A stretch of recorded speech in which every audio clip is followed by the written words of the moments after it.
What up, YouTube Alayaks? Come back at you with another custom StarCraft 2 cast. Today, we have another one featuring the SC Evo Complete mod.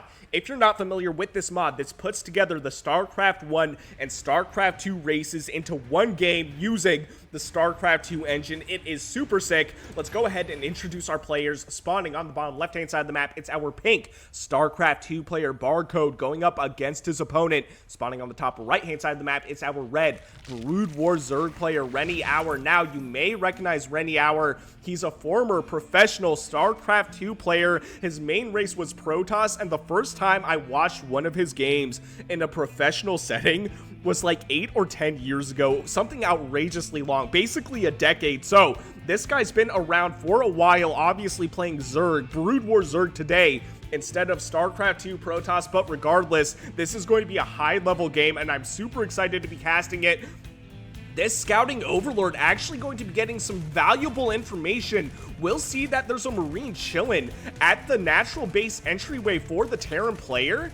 And what this should tell the overlord, what this should tell RenieHouR specifically, not just the overlord, is that this is likely going to kind of hint at an early expansion for the Terran player. Obviously, that's not unusual, but this does kind of rule out any sort of proxy because we already have 2 Marines coming out from what is obviously the main base for the Terran players. So we see RenieHouR reacting to this accordingly, throwing down a 3rd base on top of the macro hatchery. So one other thing to consider for the Brood War Zerg is there's no queens in the sense of larva injects. There is a spellcasting queen that flies, but there's no larva injects for Brood War Zerg. This is great reaction time for the pink Terran player as well, pulling back the Marines, immediately kiting them away from the 4 Zerglings. 2 of the Zerg puppies do go down. Rest in peace. You will be missed. 2 of their brethren do die. This Zergling is watching the carnage unfold.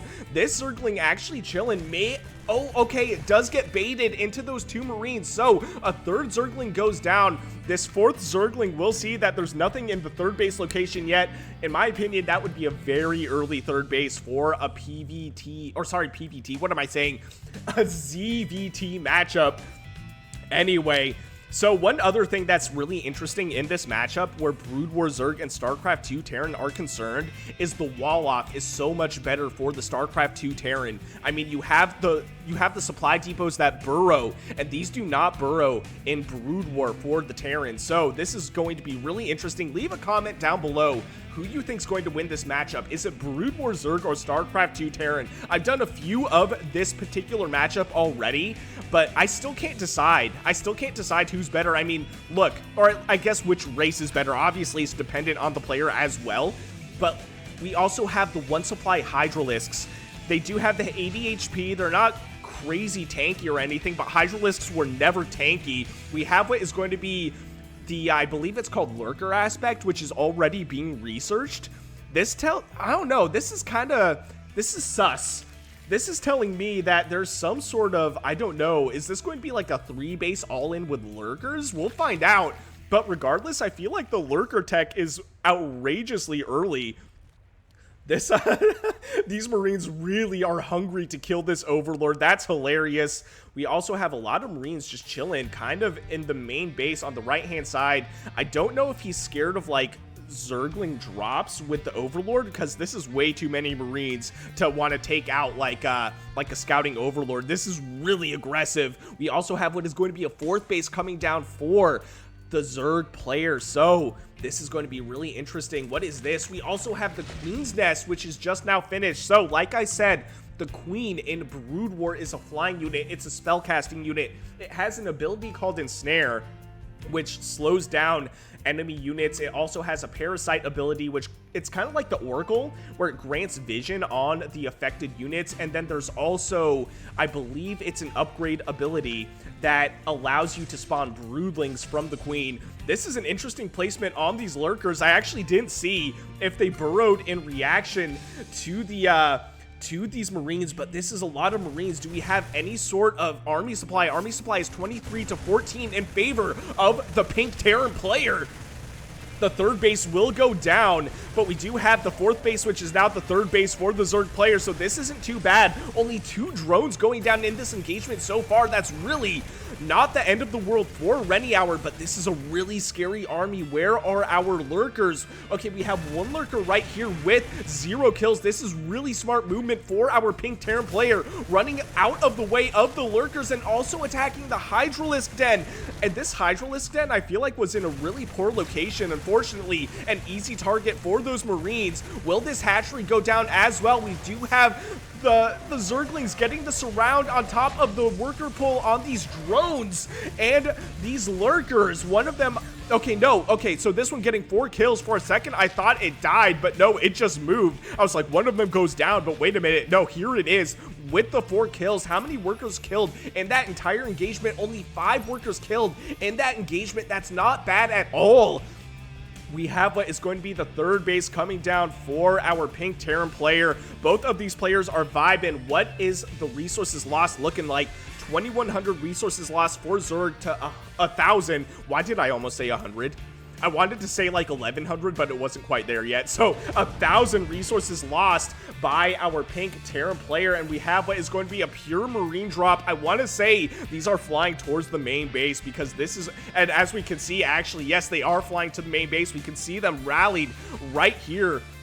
We have the Broodling research on the way as well. Concussive shells just now finishing up. Level 1 armor for the Terran player also finishing up. We have what is going to be a triple evolution chamber drop, or not drop, but we have 3 evolution chambers coming down. That is an interesting choice, and the Marines coming to drop on top of what looks like this Queen's Nest.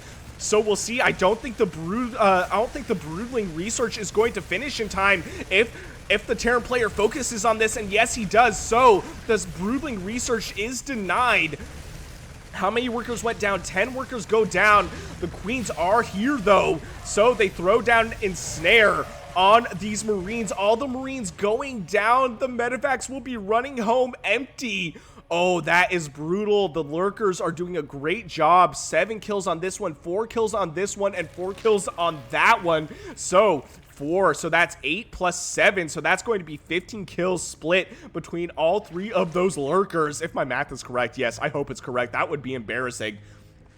What is this? We have what is going to be pure bio, which is really interesting because obviously, you know, StarCraft Brood War, I feel like we see mech versus Zerg where Terran are concerned. So that is that is a cool choice. I really love to see how the meta is playing out for this mod, because what is meta where Brood War Zerg and StarCraft 2 Terran are concerned, man?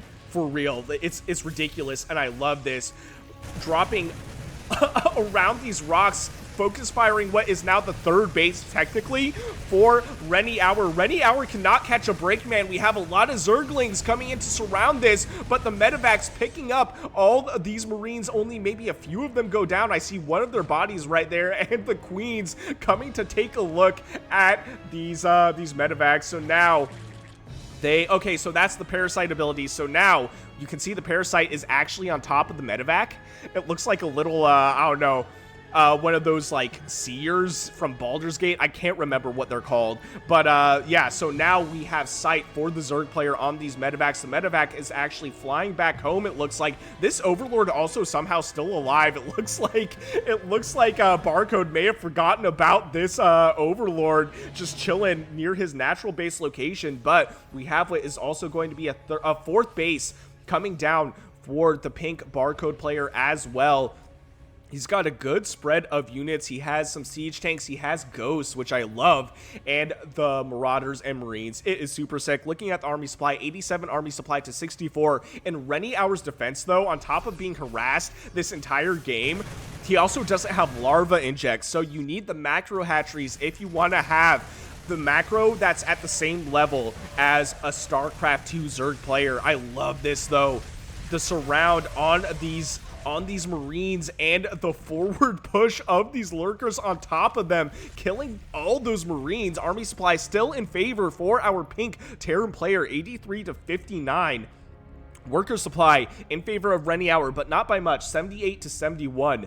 Taking a look at the upgrades, we have 1-1 attack upgrades for all or sorry, 1-1 upgrades total for both players, not just attack upgrades, also armor upgrades. And I'm curious about the, oh wow, oh, the APM is outrageous. 397 average APM for our Barcode player and 253 for RenieHouR. That's actually insane, man. We have 2-2 on the way for both players.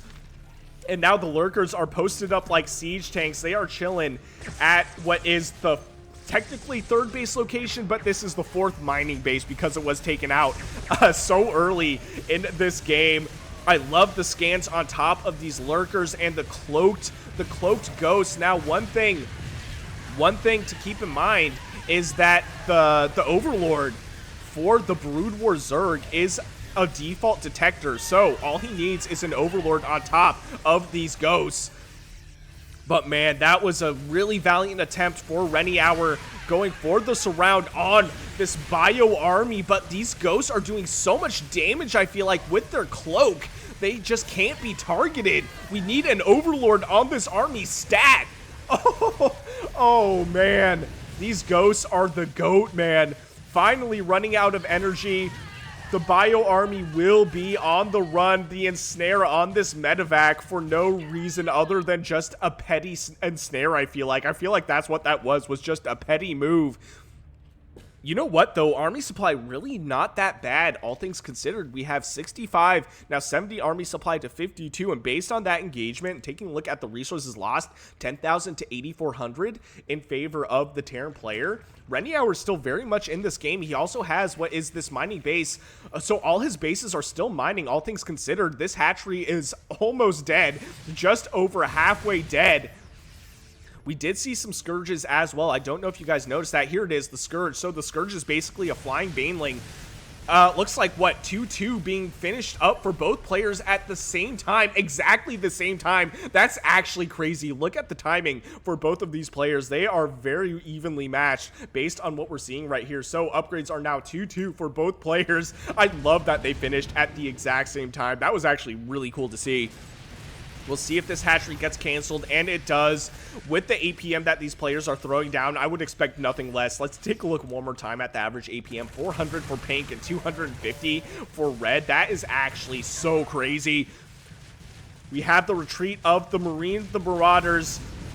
The medevacs coming to try and save this, and they do save some of them, but the Hydralisks on the back of this may be able to snipe a couple of these medevacs, and we have what is now a retaliation from our red Zerg player. Oh, this is cool. I love this, and I love the amount of queens he has. This is actually terrifying. Do we have actually broodlings already finished? I don't see broodling researched already, so there are no broodlings that can come out from these queens, I don't think.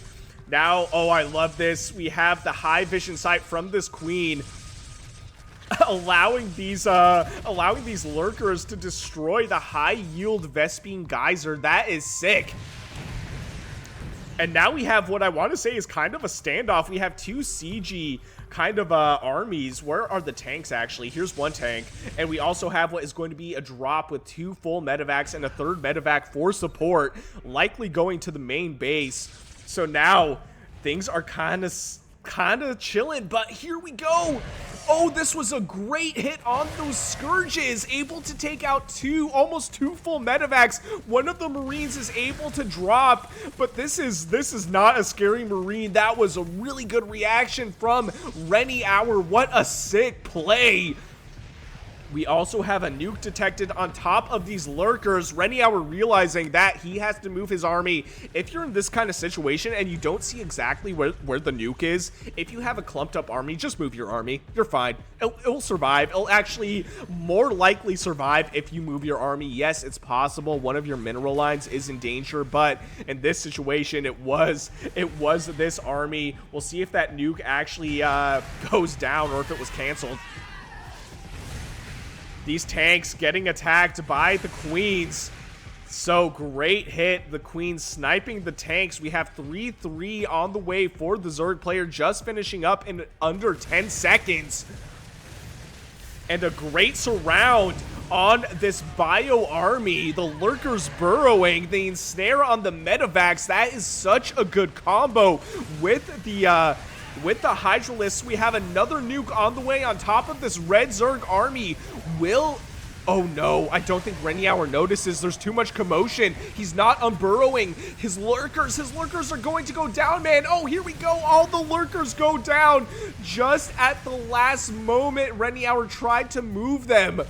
Oh, that was a huge hit for the pink Terran player. That was outrageous. Army supply is now in favor still of RenieHouR, actually. It's 72 to 51. I, for a second, thought that it was in favor for our pink Terran player, but unfortunately for him, that is not the case. All these SCVs trying to keep this Planetary Fortress alive with its 37 kills, bro. That is insane. More lurkers on the way, transforming. I would love to see, okay, great. We have more Hydralisks coming to back this up. I love the ensnare on the medevacs with the Hydras to snipe them. That is so cool, man. The lurkers finally hatching really close to this Terran army. This siege tank will go down. And this is looking like a really scary army. What are the upgrades at? We have 3 attack upgrades and 2 armor upgrades for the Terran player, and we have 3-3 for the Zerg player. Another nuke being called down, but I feel like this is almost too close. So now we have what is going to be the sacrifice. Okay, the nuke is canceled. I was like, man, this is a real chess move. You're like sacrificing your queen basically to save the rest of your pieces, but no, the nuke does get canceled. This Planetary Fortress with its 53 kills, that is a hero planetary. What I would almost do in RenieHouR's situation is just walk around. Maybe I would go and find like another base to attack. I mean, we have what is, I don't know, is this like the 5th or 6th base coming down for the pink Terran player? Is that what he's actually going to do? RenieHouR, my guy, are you going to do that? He's foregoing the Planetary Fortress, which is exactly what I think he should be doing. We have the lurkers burrowed right here. I think they are going to attack these rocks, is my guess. We also have another scan right here, I think. It looks like Barcode is on the hunt for expansions, but these poor Marines getting surrounded by the Zerglings. That was just some poor luck for the pink Terran player. A bit of a slow reaction time as well, unfortunately, losing a lot of Marines. Army supply is now 122 to 60 in favor of our red Zerg player. And just as I suggested, RenieHouR, I'm glad you listened to me in the future, or in the past, I should say, but from future Alaics, is, yeah, just don't go for the planetary at this point. Great reaction time as well. We have a nuke coming down on this hatchery. This hatchery will likely survive. Let's check it out and see. Hatchery surviving with just over half HP. No workers going down, but 18 workers actually killed. What just happened? Oh, wow. So I just saw the 18 workers killed icon, but I was too busy looking at the nuke. So worker supply is now 64 to 72, a slight lead for our red Zerg player, but nothing too outrageous. Army supply 84 to 128 in favor of our Zerg player. Moving that drone away, not even having to cancel the hatchery, but are we going to see a surround? No, I don't think so. We do have the lurkers, 2 of the lurkers burrowing at this base, able to force the Marines and the tanks and the ghosts away. I wanted to say bio, but then I saw tanks and my brain broke. Oh, this is a really scary army. Oh, and I love the Scourge, bro. The Scourge are so cool. Like I said, a flying Baneling, basically. Really good against medevacs. And this is like a forward. This is like an aggressive, defensive nuke. That is awesome. I would love to see the cancel on it, and the nuke is canceled. Okay, great, because that would have been unfortunate if it went off on top of all this Terran stuff and no Zerg stuff. That would be brutal. What are our upgrades at now? We still have what is two armor upgrades and 3 attack upgrades for bio for the Terran and 1 machine vehicle upgrade. And we have what is going to be 3-3 for the Zerg, as we saw earlier. So we do have the upgrades in favor for the Zerg player, RenieHouR. This guy is playing a massive game, dude. This is so crazy. Another ensnare on part of this Terran army. Looks like our Barcode player is trying to find a way to engage this. As long as he can attack, We also have this blinding cloud, which will blind all the range on the Terran units. Looks like what I assume is a GG, maybe being thrown down for our Barcode player, leaving the game, giving the victory to our red Brood War Zerg player, RenieHouR. What a crazy one. If you guys enjoyed what you saw, please consider shooting me a like and subscribe. I would greatly appreciate it. And if you want me to cast any of your own games, I will leave my email and Discord in the description below. And I'll see you guys on the next one.